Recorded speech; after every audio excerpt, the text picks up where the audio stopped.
Alhamdulillahi Rabbil Alamin wa sallallahu ala Rasul Karim Muhammad bin Abdullah wa ala alihi wa sahbihi wa sallim taslima kathira. Chers frères et sœurs en islam, nous remercions Allah, les miséricordes d'Allah, les tout-puissants. Allah qui a tout créé, et rien n'a créé Allah, celui qui a tout créé. Et rien ne peut égal à Allah subhanahu wa ta'ala. Et Allah qui voit tout, rien ne le voit sauf Allah. Les jours de la résurrection, nous allons le voir dans les paradis. Qu'Allah fasse que nous soyons parmi les hommes du paradis. Amin. Chers frères et sœurs en islam, sachez que Allah n'a jamais enfanté, il n'a jamais été enfanté lui-même. Il n'a jamais engendré, il n'a jamais été engendré.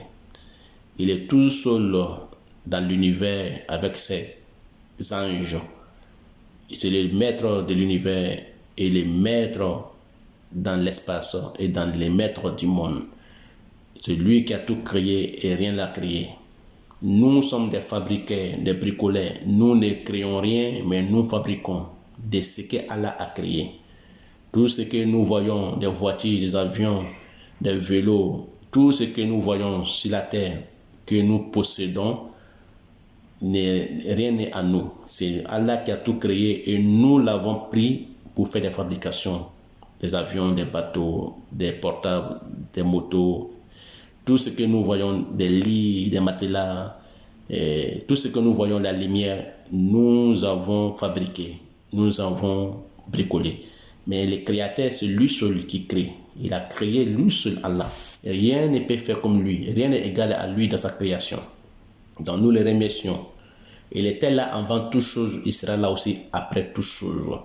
Allah lui seul était là avant toute chose et il sera là après toute chose.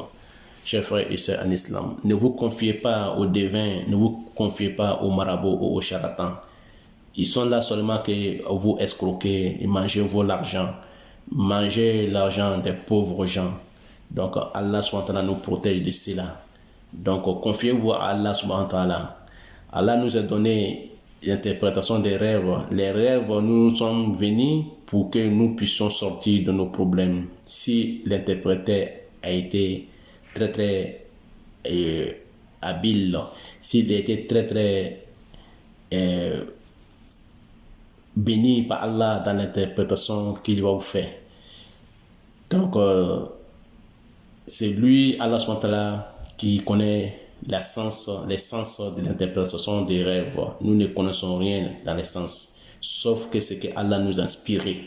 L'inspiration vient de Allah, c'est Allah qui inspire. Donc, s'il nous a inspiré, que Allah fasse que l'inspiration soit bonne pour nous.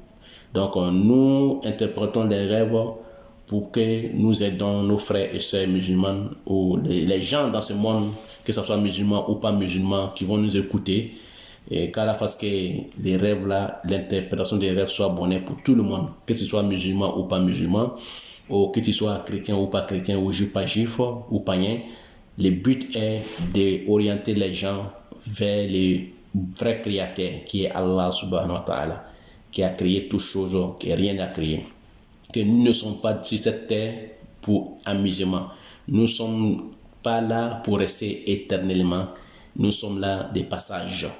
Quelle que soit la longévité, la dureté, tu vas partir un jour pour laisser tous ces fortunes, toutes ces sciences, tous ces matériels, donc tout ce que nous avons, nous allons partir pour laisser tout ça. Donc, meilleur refuge, c'est le paradis.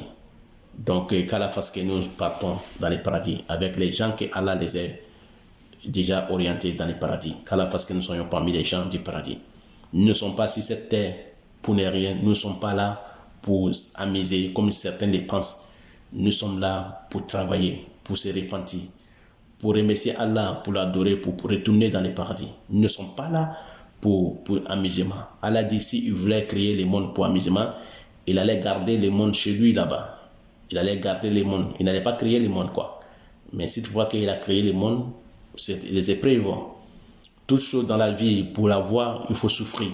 Pour avoir une voiture, il faut souffrir. Pour avoir une maison, il faut souffrir. Pour avoir un portable, il faut souffrir. Pour avoir l'argent, il faut souffrir. Donc, Allah ne peut pas nous donner des paradis gratuitement comme ça. Il faut que il nous teste. Allah va nous tester, il va nous éprouver pour voir si vraiment on va lui être reconnaissant dans sa création. Donc voilà pourquoi Allah nous a donné la prière 5 fois par jour, nous a donné de donner au monde, aux pauvres gens qui n'ont pas d'argent, on les soit miséricorde, on les donne l'argent. Les gens qui ont besoin d'aide, on les aide. Les gens on prie Allah pour remercier Allah dans la création qu'il a fait. Donc on doit s'entraider, on doit aider entre nous, on doit avoir pitié entre nous. Donc les musulmans doivent avoir pitié des mécréants, parce que les mécréants, il est mal guidé, il ne voit rien. Donc les musulmans, qu'est-ce qu'ils doivent faire? Ils doivent avoir pitié, il ne doit pas être dur, il doit appeler les gens vers Allah avec la facilité. Il ne doit pas être un homme très dur en faisant fuir les gens de la religion musulmane. Donc Allah fasse qu'il soit bon pour nous, chers frères et sœurs en islam. Donc nous allons parler aujourd'hui de quelques images que nous avons encore au 20e séance de notre interprétation des rêves. Nous avons 4 images à vous interpréter, chers frères et sœurs en islam. Premièrement, nous parlons du taureau. Deuxièmement, nous parlons de salamandre. Troisièmement, nous parlons de crucifix. Et quatrièmement, nous parlons de haï. Donc, chers frères et sœurs en islam, qu'Allah fasse qu'il soit bonheur pour moi et pour vous. Amin. Quand on voit le taureau dans les rêves, ça nous parle d'une année de prospérité. Ça peut nous parler aussi d'un mois de prospérité. Quand on voit beaucoup de taureaux, ça nous parle de fortune, ça nous parle de prospérité, ça nous parle de disparition des soucis, ça nous parle aussi d'éloignement des problèmes. Quand on voit beaucoup de vaches, beaucoup de taureaux. Mais quand on voit 1 ou 2 ou 3, ça nous parle des années.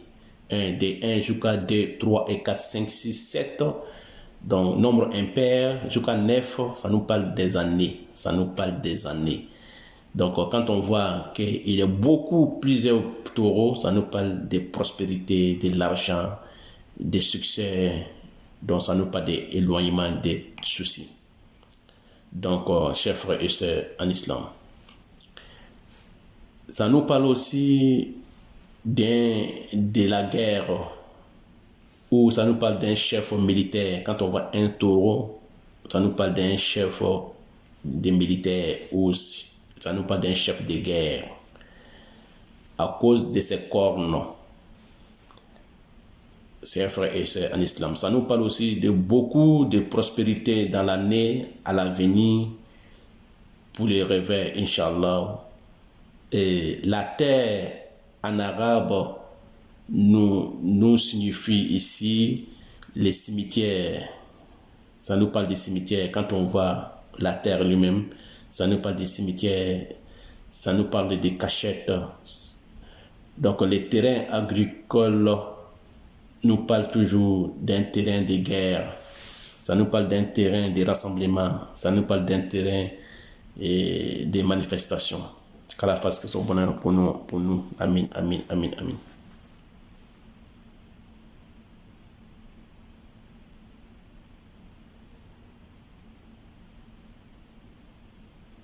Alhamdulillah, la kulli hal, chers frères et sœurs en islam, nous parlons avec deuxième image salamandre.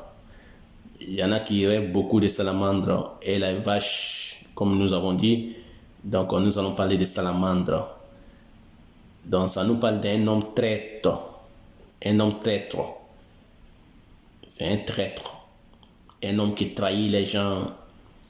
Un homme qui escroque les gens. Et ça nous parle de ça. Ça peut nous parler aussi d'un homme qui empoisonne les gens, ou bien un homme qui suce l'argent des pauvres, qui mange l'argent des pauvres en gré ou en no gré, en plein gré ou en no gré. Ça nous parle d'un escroc.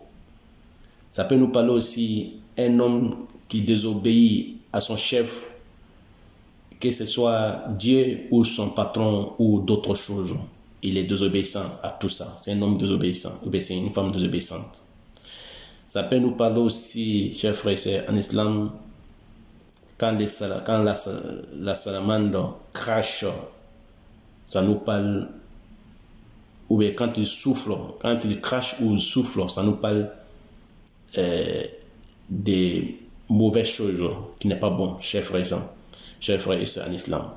Quand on voit salamandre cracher ou salamandre souffler dans un récipient, ou bien souffler sur un homme ou cracher sur un homme, ça nous parle de la poison, la maladie. Ça peut être un empoisonnement pour quelqu'un, ou bien un empoisonnement de l'homme à sa femme, ou l'homme ou femme à son mari, ou quelqu'un d'autre peut faire un empoisonnement. Donc quand salamandre crache ou bien il souffle dans un récipient. Quand on voit qu'on a tué un salamandre, ça veut dire qu'on sera débarrassé de nos ennemis, ou on sera débarrassé de la maladie que nous portons, ou on sera débarrassé de la pauvreté quand on voit tuer salamandre. Et ça nous parle aussi, salamandre, d'un homme pervers, un homme qui court les femmes. Ça peut nous parler aussi d'un homme maudit par Allah, ou un homme maudit par des gens. Ça peut nous signifier aussi un charlatan ou un devin ou un marabout.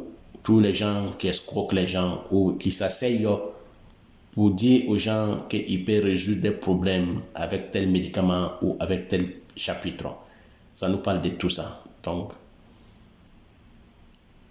ça nous parle aussi d'un homme qui importune les autres dans la parole ou dans ses faits. Donc, ça nous parle de ça, chers frères et sœurs en islam. Qu'Allah fasse que ce soit bonheur pour moi et pour vous. Amin, amin, amin. Qu'Allah nous éloigne de nos ennemis. Qu'Allah fasse que nos ennemis ne soient pas des gens qui vont nous décourager dans notre vie, ou bien qui vont nous décourager de notre fait. Amin.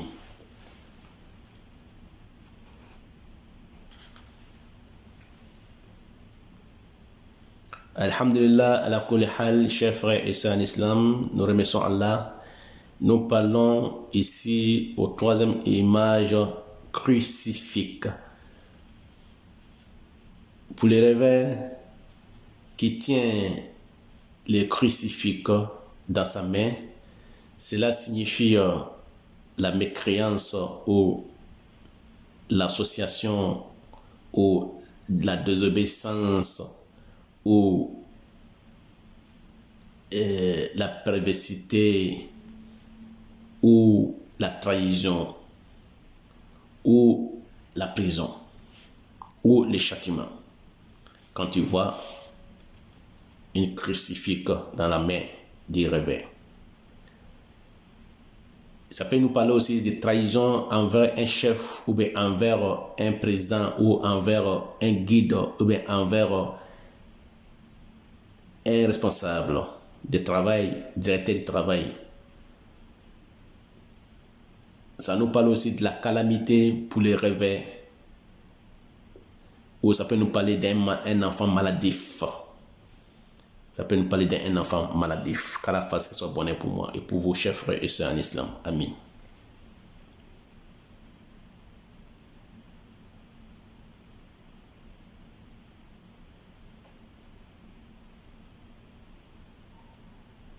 Alhamdulillah Rabbil Alamin, wal aqibatu lil muttaqin.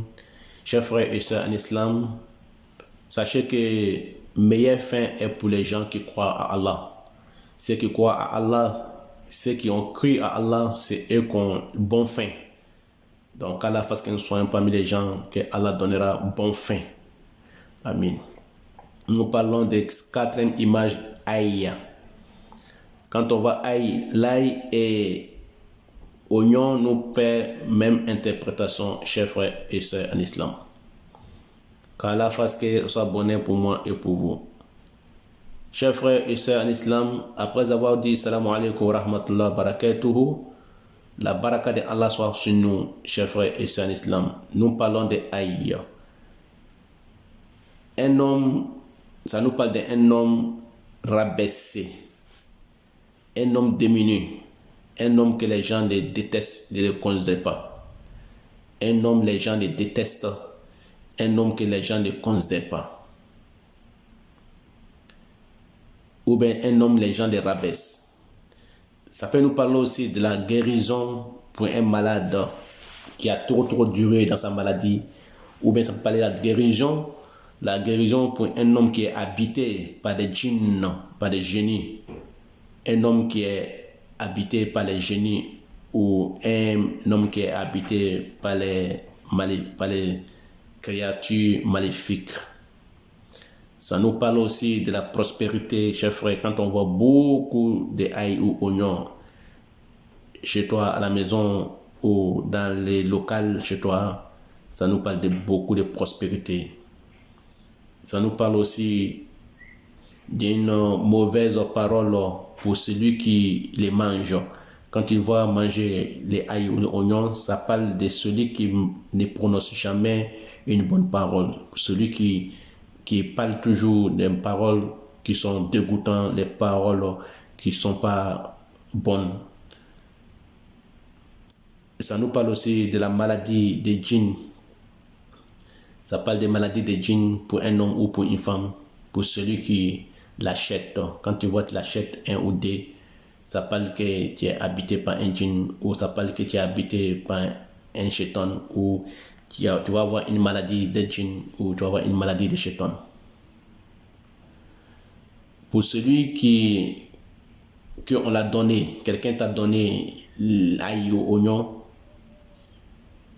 donc tu seras lapidé par quelqu'un, tu seras offensé par quelqu'un ou tu seras envoûté par quelqu'un. Quand tu vois quelqu'un te donne ail dans les rêves, deux morceaux de ail dans les rêves, tu fais très attention, tu seras envoûté par quelqu'un ou tu seras ensorcelé par quelqu'un ou tu seras ennemi, tu vas avoir un nouveau ennemi en face de toi. Quelqu'un qui fait croire qu'il t'aime alors qu'il ne t'aime pas. Chers frères et sœurs en islam.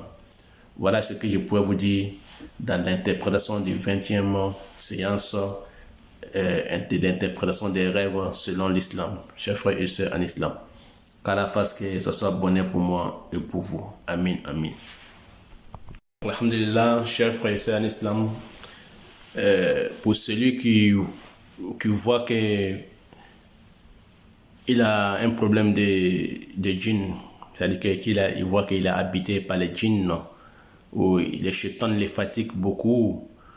Donc, chers frères et sœurs en islam, il peut toujours réciter les 5 couls dans le Coran.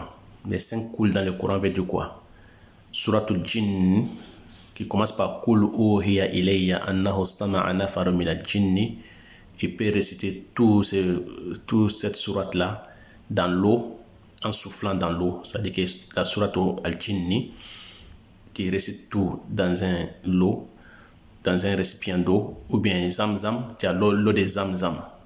Même Zamzam que nous avons à la Mecque là, tu peux réciter les 5 couls, veut dire quoi? Les sourates qui commencent par cool se trouvent dans le Coran, il y en a 5 sourates.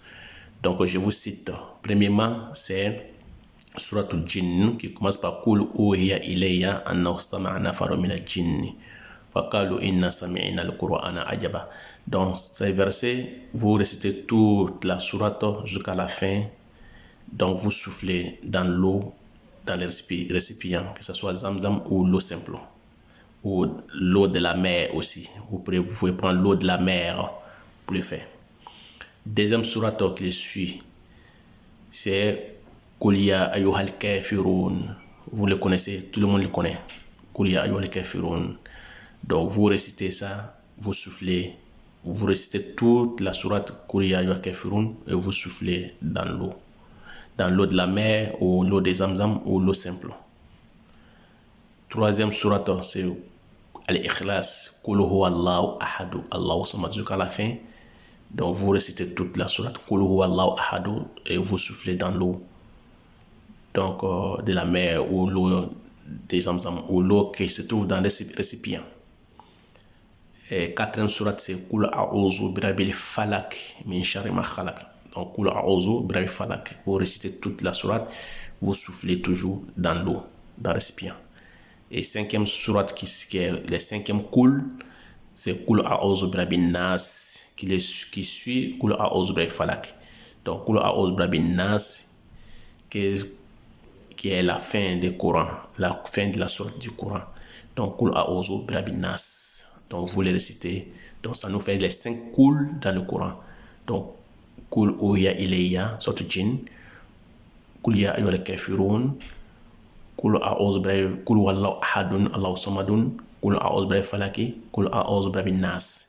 Donc vous récitez ces 5 sourates là complets. Vous soufflez dans l'eau, vous buvez, vous vous lavez, vous buvez, vous vous lavez avec ça plusieurs fois, que ce soit dans la semaine, une fois ou 2 fois, que ce soit tous les jours dans la semaine, ou bien que ce soit aussi toute la semaine, ou si vous avez le temps de les faire une fois dans la semaine ou 2 fois dans la semaine, faites-le, vous buvez, vous vous lavez. Mais quand vous finissez, vous vous lavez, ne vous séchez pas, vous laissez que ça sèche sur votre peau. Vous ne vous séchez pas, vous lavez bien vos têtes, vous buvez, vous lavez bien vos têtes, vous lavez partout, les aisselles, les sexes, tout ça, vous lavez bien, vous frottez bien, et vous lavez bien, vous buvez, et vous laissez sécher dans vos corps. Inch'Allah, bi'iznillah, avec la volonté et sa puissance d'Allah, vous serez débarrassé de ces mauvais génies, de ces mauvais djinns, de ces mauvais chétans. Inch'Allah ta'ala. Qu'Allah fasse que ce soit bon pour moi et pour vous. Wa ila lika. Assalamu alaikum wa rahmatullahi ta'ala wa barakatuh.